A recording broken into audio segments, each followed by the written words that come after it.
مداني غم دی وخوړم د عشق په لاره چې راتلم د عشق په لاره چې راتلم د ژوند لار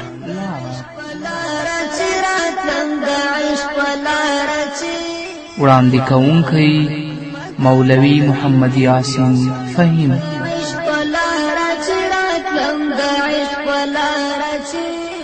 د ژوند لار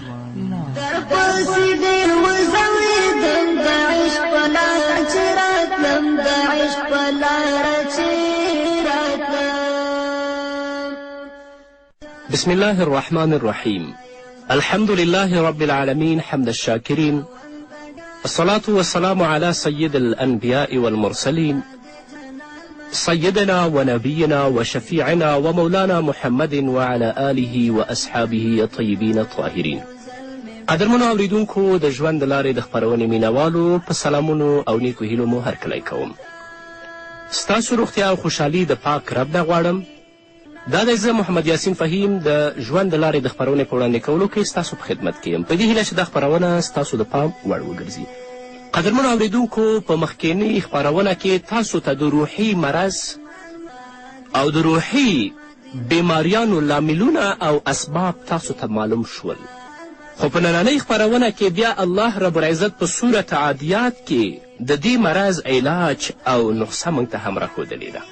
یعنی انسان ته چې کومه بیماری د الله رب العزت په ناشکري کې یا د الله رب العزت د اوامرو نه په نافرمانۍ کې لګېدلې ده، د دې بیماری او د دې مرض علاج او تداوی به څنګه کیږي؟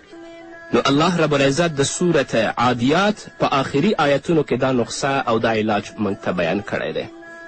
داسې اسانه نسخه چې په دې باندې پیسې هم نه مصرف کیږي او په دې باندې څه خاص وخت هم نه لګیږي، او دا ځانګړي یو سړي دپاره هم نه ده، هر سړی دا نسخه استعمالولی شي. هغه څوک چې ډېر مالدار یي هغه هم استعمالی شي، او د غریب نه غریب انسان هم استعمالولی شي. هغه نسخه څه ده؟ هغه نسخه دا ده چې الله رب العزت فرمایي افلا یعلم اذا بعثر ما فی القبور وحصل ما فی الصدور ان ربهم بهم یومئذ لخبیر. الله فرمایي آیا هغه انسان چې کوم د دنیا په محبت کې گرفتار شوی دی او د الله تعالی په نافرمانی کې لګیا دی، آیا دا انسان په دې خبره پوه نه دی چې یو وخت داسې را روان دی چې په هغه وخت به په قبرونو کې ټول دفن شوي مړي الله راپورته کوي، یا هغه مړي چې په قبرونو کې دفن شوي دي هغه به ټول راپورته کولی شي. وحصل ما فی الصدور، او په سینو کې پټ رازونه به الله وایي دا به هم ښکاره شي. ان ربهم بهم یومئذ لخبیر، او بېشکه د دوی پروردګار په دغه ورځ د دوی په باره کې خبر لرونکی هم دی. نو قدرمنو اوریدونکو، د دنیا محبت ختمول که تاسو غواړئ او چې غواړئ دا د دنیا محبت چې د روحي امراضو سبب او لامل و دا د ځان نه ختم کوي، نو مرګ او د مرګ نه وروسته حالات هغه تاسې یاد کړئ. انسان ته چې د کومې نافرمانی بیماری مرض لګېدلی دی، د هغې سبب د دنیا محبت او د دنیا لذتونه ول، او کله چې انسان مرګ یاد کړي او دا تصور وکړي چې دا ټول لذتونه یوه ورځ نه یوه ورځ ختمېدونکي دي او زموږ نه پاتې کیږي، او هر کله چې بار بار فکر او سوچ وکړي، نو هلته به بیا څه مزه راشي؟ نو په دې فکر او په دې غور کې چې انسان پریوت، نو د دنیا محبت ختم شو. د دنیا محبت چې ختم شو، نو خپله ګناه به الله درنه ختمه کړي. زه به تاسو ته ډېر یو لنډ مثال ووایم. یو سړی یو ځای کې خوراک کوي او قسمه خوراکونه او میوې هغه ته ایښي دي، خو هغه ته دا هم خطره ده، دا تشویش ورته هم ده چې اوس به څوک راشي او ما به خوراک نه محرومه کړي، یا به مې څوک ونیسي جیل او بندیخانه کې به مې واچوي. خوراک خو ډېر ښه خوراک دی، هر قسمه غذا ده، هر قسمه میوې دي، خو د دې خوراک نه به بلکل دې ته کومه مزه نه راځي. نو همدارنګه دنیا کې خو ډېر لذتونه دي، په دنیا کې خو ډېرې زیاتې خوشحالیانې دي، خو یو ورځ نه یو ورځ دا ختمېدونکي دي. نو تا ته چې مرګ یادي، د مرګ نه وروسته حشر نشر حساب د الله تا ته یادي، نو د دنیا محبت نه به هېڅ ته مزه وانخلې، چې مزه دې وانخستله نو دنیا محبت به پرېږدې، چې پرېږدې خو د ګناه به پاتې الله به د ستا نه راضي شي. نو په مرګ سره قدرمنو اوریدونکو د لذتونو ختمېدل په ښکاره دي. د مرګ مقدماتو سره لذات ختمیږي. چې کله تا ته مرګ هم یاد شي نو د دنیا خواهشات و لذات درنه وي، او د مرګ مقدمو سره هم د دنیا لذات ختم دي. د مرګ دوه مقدمې دي، یو مرض دی او بل بوډاتوب او سپینګیروالی دی. دا دواړه د مرګ مقدمې دي. نو تاسو ګورئ قدرمنو اوریدونکو چې په دې دواړو کې د لذتونو او مزو خاتمه څنګه کیږي. په بیماري کې خو هغه څوک چې مریض وي هغه ته معلومات کیږي د هیڅ مزه هم نه وي. که د هر څه نه خوندور او لذیذ خوراک ته مریض ته وړاندې کړي هغه ته بېخونده معلومیږي. حتی په بعضې وختونو کې چې هغه مریض پروت اوسیږي د بل چا پوښتنه او عیادت کول هم هغه ته بد معلومیږي. رسول الله وایي من عاد منکم مریضا فلیخفف الجلوس. په تاسو کې چې کوم کس د مریض عیادت یا پوښتنې ته ځي نو هغه له پکار دي چې مریض سره ډېر کم وخت تېر کړي. دا د مرګ نه ده، په هغه هر شی بد لګېږي. نو په مرض او بیماري کې د هیڅ څیز حلاوت او خوند باقي نه پاتې. په هر شي کې بېخوندي پیدا کیږي، نه خوراک زړه ته کیږي نه څښاک زړه ته کیږي. په دې وجې نه دواړو جهانو سردار محمد رسول الله فرمایي لا تکرهوا مرضاکم علی الطعام. تاسې خپل مریضان په خوراک باندې مه مجبوروئ. نو د مرګ اوله مقدمه چې د هغه مرض ده. د مرګ دویمه مقدمه هغه بوډاتوب دی.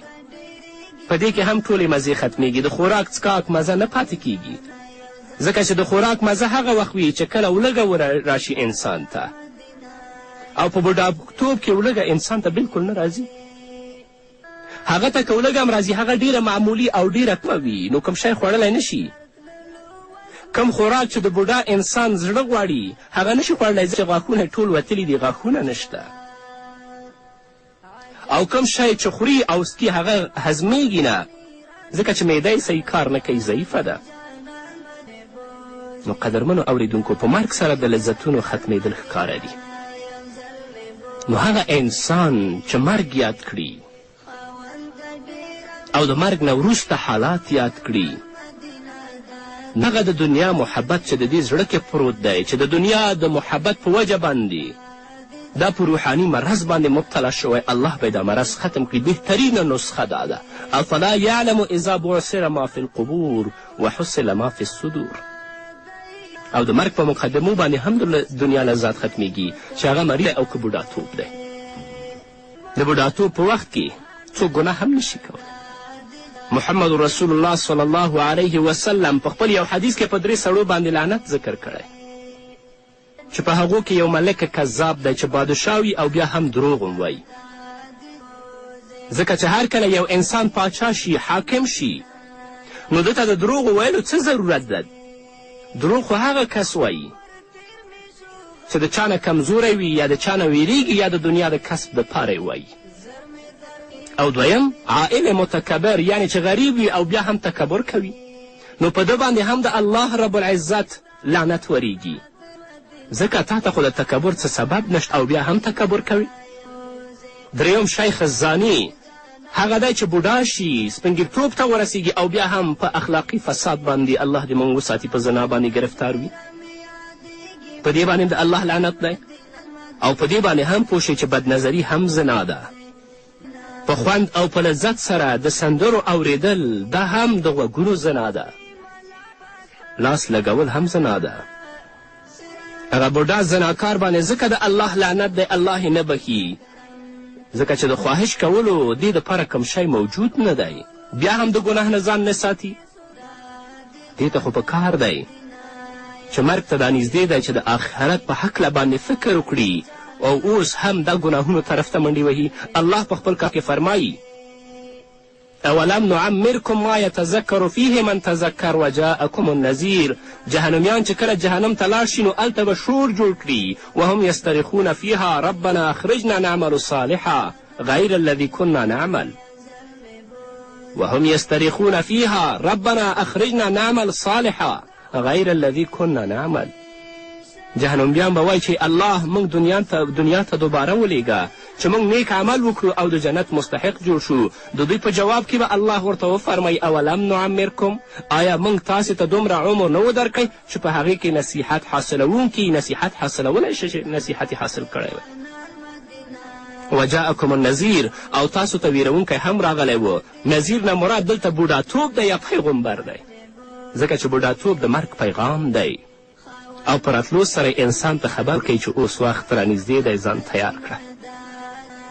زموږ بزرګان دا وایي چې کله ویښته سپین شي نو انسان دې دا وګڼي چې اوس فصل پوخ شوی، مالک به دا فصل کټ کوي. تاسې چې یو غنم کرلی چې کله هغه پوخ شي ری به یې نو ستاسو په هغه ونو کې چې کله مڼې پخې شي نو تاسې شکوئ او خپل کور ته یې وړئ، نو چې کله ویښته سپین شو نو هغه دې په دې پوخ شي چې فصل پوخ دی، اوس به مالک شکوي وړي به. او ځینې علما دا هم وایي چې کله د انسان مسۍ پیدا شي نو پوه دی شي چې زما قایم مقام زما د ځای سمبالولو والا راغلی دی، اوس ما ته دا په کار ده چې زه د آخرت دپاره تیاری وکړم. نو بوډاتوب د مرګ پیغام دی. بچو ته د امید شته چې دا به ځوانان شي، ځوانانو ته دا امید شته چې هغوی به بوډا شي، خو هغه څوک چې بوډا وي ږیره سپینه هغه ته د هیڅ امید نشته دی. د کوم وخت انتظار کوي؟ بس یوازینی انتظار د هغه د مرګ انتظار دی چې مرګ انتظار وباسي. نو ځان دې تیار کړي. به هر حال قدرمنو اوریدونکو، مرض او همدارنګه بوډاتوب دواړه د مرګ مقدمات دي. کله چې په دې کې لذت ختم شي نو مرګ سره د لذت ختمېدل خو بالکل واضح دي. د مرګ مقدمې سره لذت د دنیا ختمیږي، که هغه بیماري ده که بوډاتوب ده نو په مرګ سره خو به بالکل ختمیږي. نو په دې آیتونو کې الله پاک دا نقصه بیان کړې ده چې مرګ او د مرګ نه وروسته حالات یې رعایت کړئ. په داسې کولو سره به د دنیا محبت ختمیږي. د دنیا محبت چې ختم شه نو تاسې به د الله رب العزت نافرمانی پرېږدئ، د الله شکر گزار به شئ، نو هغه روحي تکلیف چې تاسو ته لګېدلی د هغه نه به هم الله خلاص کړي. قدرمنو اورېدونکو، د خپرونې په دې وخت کې راځو لنډې دمې ته دمې، وروسته زموږ خپرونه دوام لري. په دې هیله چې تاسو هم زموږ ملتیا وکړئ. عجم کې نور گزران په ماشولو ایران مدینه دا دی جانان مدینه یو ځل مې بوزي دا دی جانان مدینه یو ځل مې بوزي خاوند ډېره مې یادېږي په ارمان مدینه دا دی جانان مدینه یو ځل مې بوزي دا دی جانان مدینه یو ځل مې بوزي. قدرمنو اوریدونکو، بیا هم زموږ سلامونه او نیکې هیلې ومنئ. په دې هیله چې تر دې دمه تاسو زموږ ملتیا کړې وي. الله رب العزت په سورت عادیات کې هغه روحي تکلیفونه او روحي بیماریانې موږ ته بیان کړي. وروسته بیا الله رب العزت د هغه لاملونه او اسباب موږ ته بیان کړل، او د دې نه وروسته الله رب العزت د هغه روحي تکلیف او د هغه روحي مرض نسخه او علاج یې موږ ته بیان کړ. د الله تعالی شفقت غیر محدود دی. تاسې د الله پاک رحمت وګورئ چې نسخه یې موږ ته هم راوښودله. یو ډاکټر چې تا ته نسخه درکوي، دوا درکوي، د هغه په مقابل کې تا نه فیس اخلي، اجرت اخلي. الله رب العزت د اجرت اخیستلو په ځای، د اجرت اخیستلو په ځای، د پیسې اخیستلو په ځای د دې نسخې په استعمالولو د اجر او انعام وعده موږ ته هم وفرمایله. او حال دا چې په دنیا کې د مریض نه پیسې اخیستل کیږي، هغه ته پیسې نه ورکول کیږي. دا د الله رب العزت غیر محدود شفقت دی په خپل بنده باندې. سبحان الله، څومره زیات رحمت او شفقت دی د الله چې تا ته نسخه هم درکوي او د نسخې په مقابل کې تا ته د انعام وعده هم درکوي. انسان روحي تکلیف په دنیا کې شته، روحي بیماریان شته، د هغه لاملونه هم شته، د هغه علاج هم شته. که تا د دې خپل مرض علاج وکړه نو الله به تا ته انعام درکوي. د رب انعام څه شی دی چې تا به جنت ته داخلوي؟ هغه انعام دا دی چې کم سړی په ورځ کې 40 ځله مرګ یادوي نو هغه ته د شهادت مرتبه الله ورکوي. کم انسان چې په ورځ کې 40 ځله مرګ یادوي نو هغه ته د شهادت مرتبه میلاویږي. او د شهادت مرتبه دومره اوچته ده چې د حساب کتاب نه بغیر به الله جنت داخل کړي. د شهادت دومره لویه مرتبه ده چې محمد رسول الله صلی الله علیه وسلم د شهادت آرزو کړې ده او فرمایلی دي چې زه غواړم چې زه د الله په لار کې قتل کړی شم، بیا ژوندی کړی شم، بیا قتل کړی شم، بیا ژوندی کړی شم، بیا قتل کړی شم. نو اوس که بیا هم موږ عمل نه کوو، الله ته نه متوجه کیږو، د خپل د دې ګناهونو علاج هم نه کوو، نو الله څخه به په آخرت کې بیا سخت مسئول یو. ټول پوه قدرمنو اوریدونکو، زه به تاسو ته د دې نسخې د استعمالولو ډېره آسانه طریقه در وښیم. ته غواړئ چې الله هم د خپل عذاب نه وساتي، هغه روحي بیماریانې چې تاسو ته لګېدلي د هغې علاج وکړی شي، د الله رب العزت د عذاب نه خلاص شئ، نو د نسخې استعمال طریقې ته غوږ شئ. هغه طریقه دا ده چې په شپه او ورځ کې څه وخت پابندي سره تاسې ځان ته وخت تعیین کړئ او د دې کار دپاره یې خاص کړئ، او که هیڅ وخت تاسو دپاره نه وي نو یو وخت خو خامخا تاسو لرئ چې په هغه وخت کې تاسې د دنیا هیڅ کار هم نه کوئ او دغه وخت ستاسو دنیوي کار سره بلکل کوم تعلق هم نه لري. چې کله په بستره باندې د اوده کېدلو دپاره تاسې ځای تیاروئ چې وده شئ، بستره ځان ته هواروئ د خوب دپاره. نو بستره چې کله خوب دپاره هواره شي نو په هر انسان باندې داسې دا وخت ځینې وخت داسې تېرېږي چې په هغه کې دې ته خوب نه راځي، متصل داسې نه ده چې سر بسترې ته ویسي او په تا خوب راشي.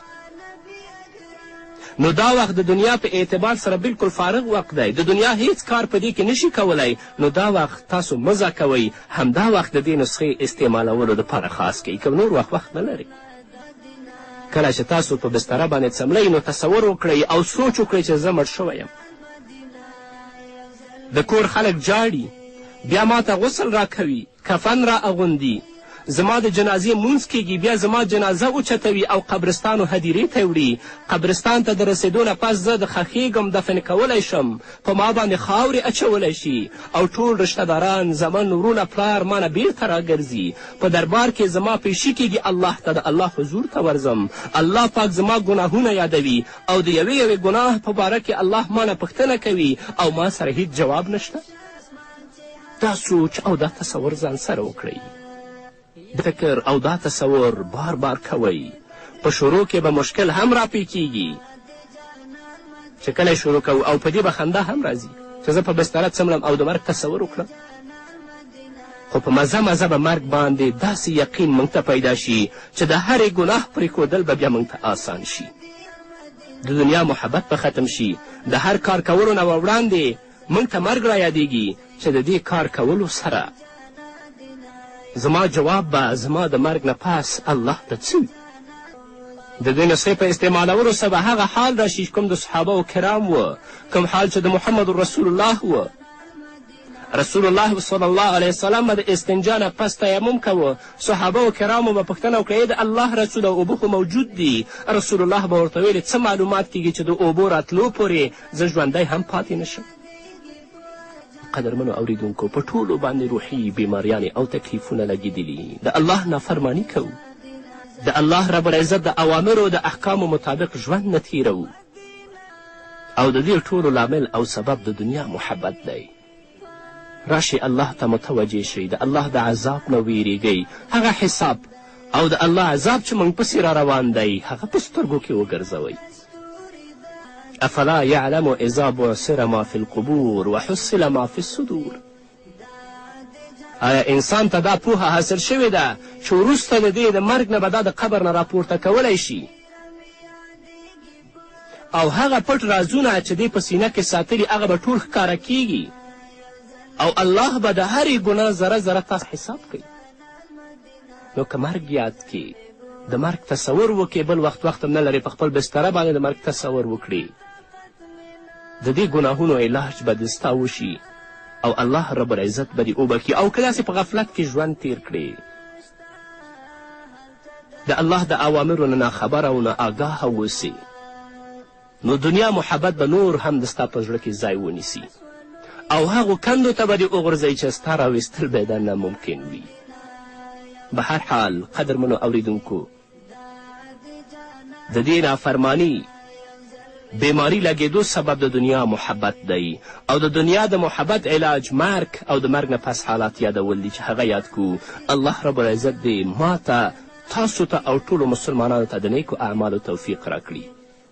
هغه روحي تکلیفونه یا بیماریانې چې موږ ته لګېدلي دي، الله دې موږ ته توفیق راکړي چې د هغې علاج وکړو چې په آخرت کې الله څخه مسئول نه اوسو. دا هر چاته لګیږي. مشران دې تل لپاره په خپل کورنۍ کې د خپل اولاد د خپل زنانه د الله دین طرف ته رابلي او د الله د دین نه د هغوی خبر کړي او په دې پوه کړي چې د دنیا ژوند ډیر محدود دی، ډیر کم دی او د دې ذره ذره پوښتنه به الله درنه په آخرت کې کوي. دا د ابتلاح او ازمایښت وخت دی. الله دې په موږ رحم وکړي. قدرمنو اورېدونکو دا وه زموږ نننۍ خپرونه چې ستاسو درانه حضور ته وړاندې کړه. تر بلې خپرونې پورې چې زه بیا هم ستا درانه حضور ته راځم، تاسو ټول په پاک رب سپارم. پاتې ژوند او پاتې ورځ نیکمرغه. پاک الله مو بچ. یو ځل مې بوځې دا د جانان مدینه، یو ځل مې بوځې ټول عمر تېر مې شو غمو کې، زر مې در واړیم سلګو کې، زر مې در واړیم سلګو کې، په ما مېلمه دې ستا